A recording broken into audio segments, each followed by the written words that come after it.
महर्षि रमन के साथ सत्संग करते हुए एक साधक ने आनंद के बारे में कुछ प्रश्न पूछे। उसने पूछा कि महर्षि, आनंद क्या है? क्या यह आत्मा में स्थित है या इस संसार में? हम अपने व्यवहार में आनंद का अनुभव नहीं कर पाते। वास्तव में यह कैसा होता है और इसका उदय कब होता है? तब महर्षि रमन ने कहा, जब हमारी इच्छा की वस्तु अथवा उसकी स्मृति से हमारा संपर्क होता है तथा जब हमारा अवांछनीय पदार्थों अथवा उनकी स्मृति से संपर्क हट जाता है, तब हम उसे आनंद कहते हैं। यह आनंद केवल सापेक्ष है तथा इसे सुख कहना ही अधिक उपयुक्त होगा। परंतु मनुष्य पूर्ण तथा स्थायी आनंद चाहते हैं। यह आनंद पदार्थों में नहीं है, अपितु आत्मा में है, आपके स्वयं के अंदर है। इसी का नाम परम शांति है तथा यह अवस्था दुख सुख से परे है। यह एक निरपेक्ष स्थिति है। तो महर्षि, हमारा स्वरूप आनंद कैसे है? आप कहते हैं कि आप आनंद स्वरूप हो, पर हमें तो हमारे अंदर कोई आनंद नहीं दिखाई देता। पूर्ण आनंद ही ब्रह्म है। पूर्ण शांति आत्मा की है। उसी की एकमात्र सत्ता है तथा वह चेतन है। तत्वज्ञान अथवा भक्ति मार्ग से भी यही निष्कर्ष निकलता है। प्रभु से हम परम आनंद की याचना करते हैं और उनके अनुग्रह से उसे प्राप्त करते हैं। परम आनंद का देने वाला स्वयं भी तो परम आनंद ही होगा, असीम भी होगा, अनंत भी होगा। अतः हमारा जो इष्ट है, ईश्वर, वह अनंत शक्ति तथा परम आनंद स्वरूप है। ब्रह्म पूर्ण, अव्यक्त एवं अनंत है, जो ईश्वर से अपना निज आनंद प्राप्त करना चाहते हैं। आध्यात्मिक दृष्टि से वे स्वतः ही आनंद स्वरूप हैं। जीव विज्ञान की दृष्टि से जीव आनंद की प्राप्ति के लिए ही सब शारीरिक क्रियाएं करता है। सुख ही हमारी उन्नति में सहायक है। भोजन, व्यायाम, विश्राम, समूह में रहने की इच्छाएं, ये हमारा सुख है। सुख का मनोविज्ञान कदाचित इस प्रकार है। हमारा वास्तविक स्वरूप है पूर्ण आनंद। इस कल्पना को मानकर चलिए। पूर्ण ब्रह्म का ईश्वर तथा माया व प्रकृति में विघटित हो जाना ही सृष्टि कहलाता है। अब माया के दो भाग हैं। परा, जो आधार तत्व है, तथा अपरा, जिसमें पंच तत्व तथा मन, बुद्धि एवं अहंकार, ये 8 तत्व आते हैं। अहम की पूर्णता सहसा तब भंग होती है जब किसी वस्तु का अभाव प्रतीत होता है तथा किसी वस्तु की इच्छा अथवा कुछ कार्य करने की कामना उत्पन्न होती है। उस इच्छा की संतुष्टि होने के बाद उस अभाव की पूर्ति होने से, अहम के प्रसन्न हो जाने से मूल पूर्णता पुनः अपने स्वरूप में आ जाती है। इसलिए आनंद हमारी स्वाभाविक स्थिति अथवा स्वभाव कहा गया है। सुख तथा दुख सापेक्ष होने से हमारी सीमित स्थिति के परिचायक हैं तथा इस स्थिति में हमारी इच्छा की पूर्ति प्रगति की द्योतक है। यदि सापेक्ष प्रगति रोकी जा सके तथा आत्मा ब्रह्म में लीन हो जाए, जिसका स्वभाव पूर्ण शांति है, तो वह जीवात्मा पूर्ण शांति आनंद की प्राप्ति करके सापेक्ष एवं अस्थायी सुख दुख से मुक्त हो जाती है। इसलिए आत्म साक्षात्कार परिपूर्ण आनंद ही है। यह आत्म साक्षात्कार असीमित ज्ञान दृष्टि है, परोक्ष अनुभूति के ज्ञाता के रूप में नहीं। यही सर्वोच्च आत्म समर्पण है। संसार दुख है। महर्षि, आप कहते हैं कि हमारा स्वरूप तो आनंद है, फिर इस संसार में इतना कष्ट क्यों है, दुख क्यों है? यह तो ईश्वर की इच्छा है। तो महर्षि, ईश्वर की ऐसी इच्छा क्यों हुई? यह बात तर्क करने योग्य नहीं है। उस परिपूर्ण ज्ञानाधार असीम सर्वशक्तिमान पर किसी इच्छा अथवा किसी लक्ष्य की प्राप्ति का आरोप नहीं किया जा सकता। जिन क्रियाओं का उसकी सत्ता से संपादन होता है, उन क्रियाओं से ईश्वर सर्वथा अछूता है। इस संदर्भ में सूर्य तथा सांसारिक क्रियाओं का उदाहरण दिया जा सकता है। उस एक मात्र के अनेक होने से पूर्व उस पर उत्तरदायित्व अथवा प्रेरक का आरोप करना निरर्थक है। किंतु होने वाली घटनाओं को ही ईश्वर की इच्छा मानकर ईश्वर की स्वतंत्र इच्छा के प्रश्न को हल किया जा सकता है।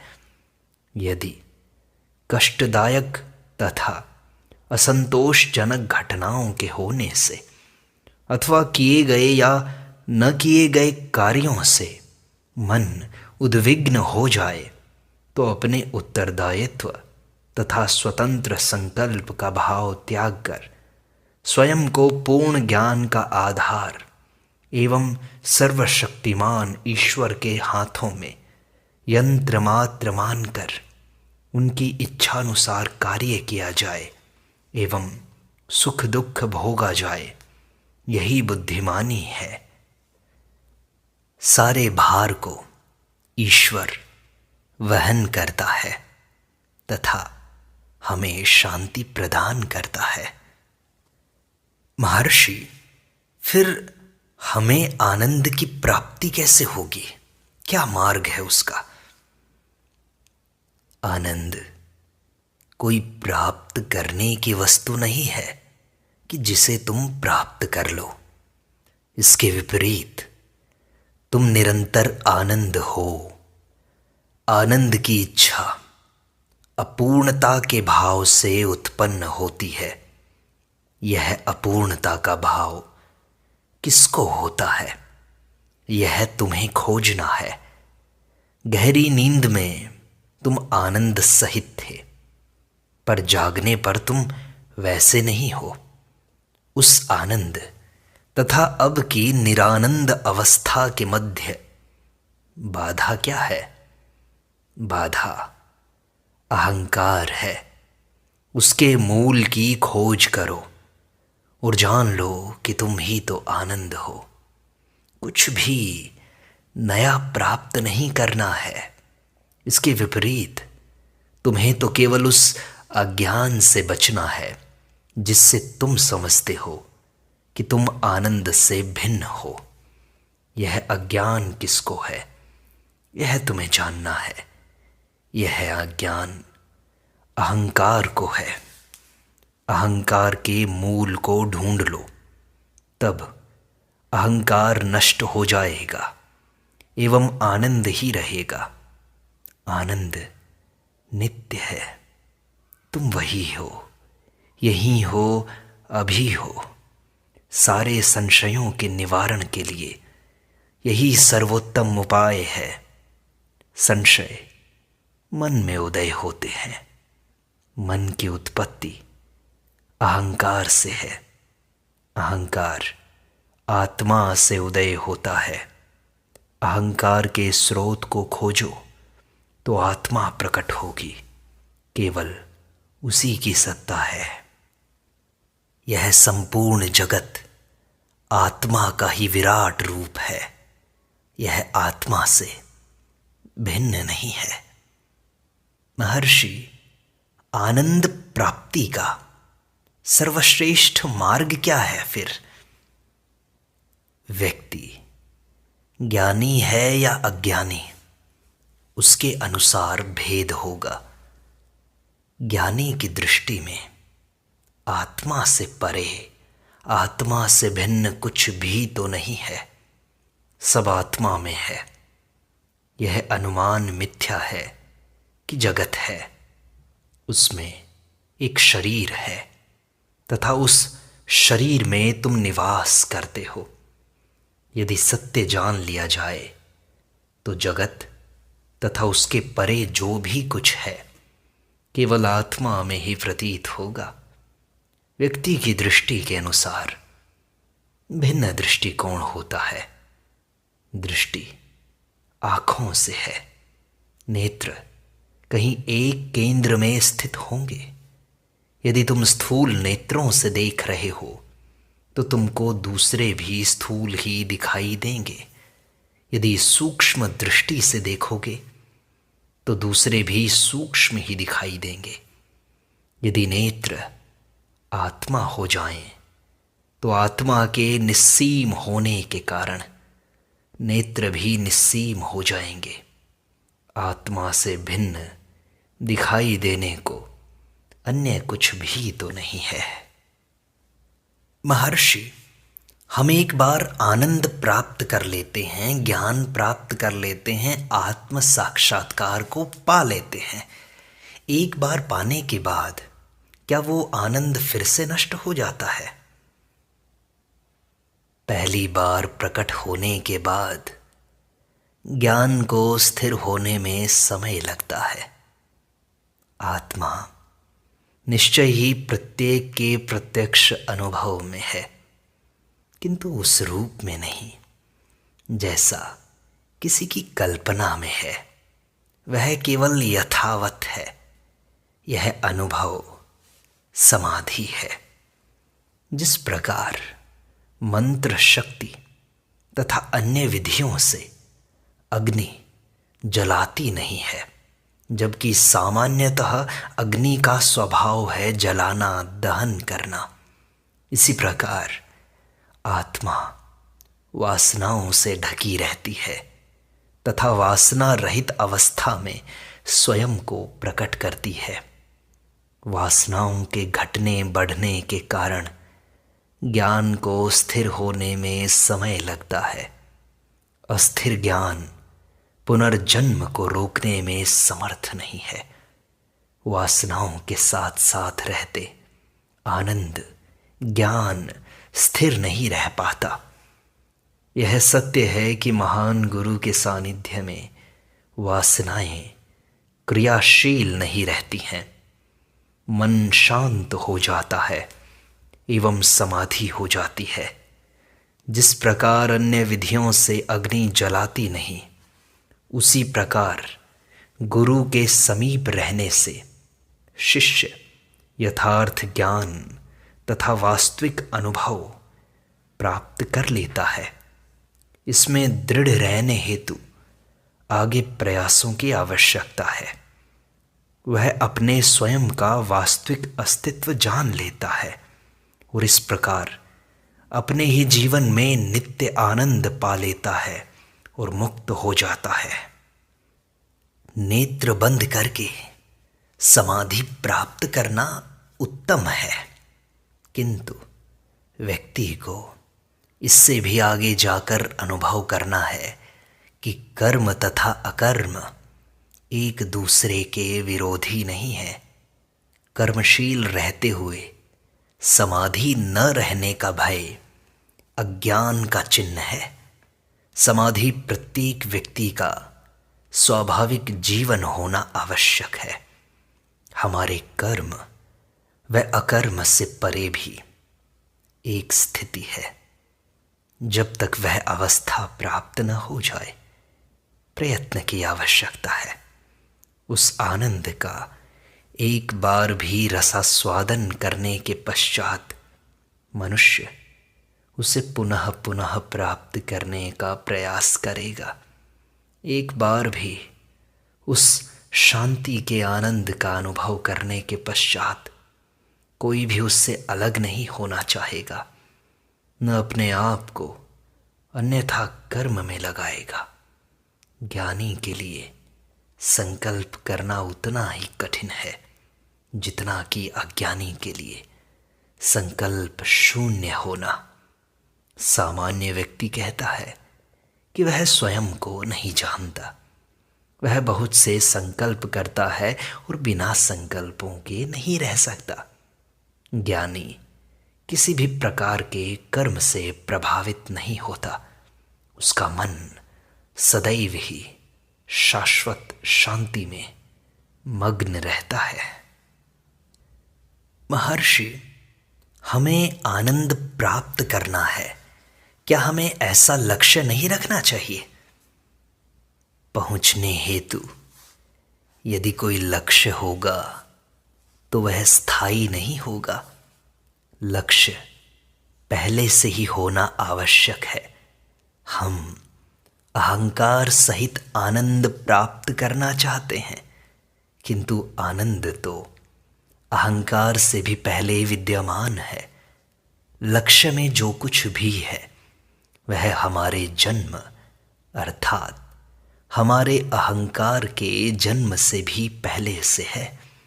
चूंकि हमारा अस्तित्व है, अतः अहंकार का भी अस्तित्व होना प्रतीत होता है। यदि हम आत्मा को अहंकार माने तो हम अहंकार बन जाते हैं। आत्मा को मन समझें तो मन बन जाते हैं। आत्मा को शरीर ही मान लें तो शरीर बन जाते हैं। संकल्प ही अनेक प्रकार के कोशों की रचना करते हैं। जल के ऊपर की छाया चंचल प्रतीत होती है। क्या इस छाया के चांचल्य को कोई रोक सकता है? यदि इसकी हलचल बंद हो जाए तो तुम्हें जल नहीं दिखाई देगा, अपितु केवल प्रकाश दिखेगा। इसी प्रकार अहंकार तथा उसकी क्रियाशीलता पर ध्यान न देकर उसके पीछे जो प्रकाश है उसी को देखो। मैं का संकल्प अहंकार है, सत्य मैं आत्मा है, आनंद है। तो महर्षि, आनंद के लिए सबसे पहली सीढ़ी क्या है? आनंद कैसे पाएं? आनंद पहले से ही है। संकल्प रहित अवस्था ही तुम्हारी वास्तविक अवस्था है। कोई विचार न उठे, ऐसी अवस्था तुम्हारा स्वरूप है। साक्षात्कार जैसा, आनंद प्राप्त करने जैसा कोई कार्य नहीं है। क्या कोई व्यक्ति ऐसा है जिसे आत्मा की अनुभूति ना हो? क्या कोई अपने स्वयं के अस्तित्व को इनकार कर सकता है? साक्षात करने का अर्थ होगा कि दो आत्माएं हैं, एक साक्षात करने वाली और दूसरी साक्षात की जाने वाली। जो पहले से साक्षात नहीं है उसका साक्षात किया जाता है। एक बार अपने स्वयं का अस्तित्व स्वीकार कर लेने के पश्चात यह किस प्रकार संभव है कि हम अपनी आत्मा को ही न जाने। महर्षि, संकल्पों के कारण, मन के कारण हम अपनी आत्मा को, अपने आनंद के स्वरूप को नहीं जानते। हाँ, ऐसा ही है। यह मन ही बीच में खड़ा होता है और हमारे आनंद पर पर्दा डाल देता है। अपने अस्तित्व का हमें कैसे भान होता है? यदि तुम कहो कि अपने चारों ओर जगत के कारण, तो तुमको यह कैसे मालूम होगा कि तुम गहरी नींद में भी थे? तो महर्षि, यदि हमारे आनंद स्वरूप के मध्य में ये मन बाधा है, तो हम इस मन से कैसे मुक्त हों? क्या मन स्वयं को मारना चाहता है? मन स्वयं को नहीं मार सकता। इसलिए तुम्हारा कर्तव्य है कि मन का वास्तविक स्वरूप जानो। तब तुम्हें पता चलेगा कि वास्तव में मन है ही नहीं।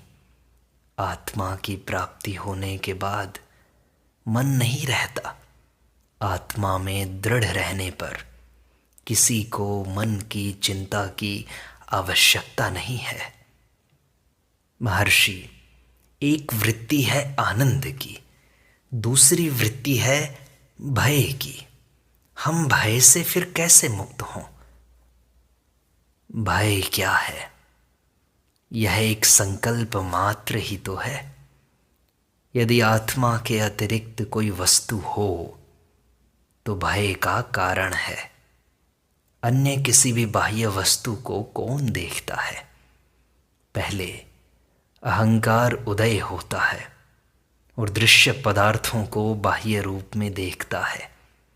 यदि अहंकार उदय न हो तो केवल आत्मा ही रहती है तथा वहाँ अन्य कुछ भी नहीं है। अपने से अन्य बाहर कुछ देखने के लिए दृष्टा का अंदर होना आवश्यक है। उसे प्राप्त करके कोई संशय उदय नहीं होता, कोई भय नहीं रहता। भय ही नहीं, अहंकार के चारों ओर जितने भी संकल्प हैं, काम के, क्रोध के, लोभ, मोह, ईर्ष्या के, वे सारे लुप्त हो जाते हैं। केवल अहंकार का त्याग ही करना है। अहंकार को जानकर उसको नष्ट कर दो। चूंकि अहंकार कोई वास्तविक वस्तु नहीं है, अतः यह अपने आप ही नष्ट हो जाएगा एवं आनंद अपने आप प्रकाशित होगा। यह पद्धति प्रत्यक्ष है, जबकि अन्य पद्धतियों में अहंकार बना ही रहता है। उन पद्धतियों में अनेक संशय उदय होते हैं एवं शाश्वत प्रश्न अंतिम में हल करने के लिए बचा ही रहता है। किंतु इस पद्धति में अंतिम प्रश्न एक ही है तथा आरंभ से ही यह सामने आ जाता है। इस प्रकार से की जाने वाली खोज में किसी साधना की आवश्यकता नहीं है। तुम बस ये साधना करते जाओ, अपने मन को खोजो, अहंकार के मूल को ढूंढो, तब तुम वास्तविक आनंद पालोगे।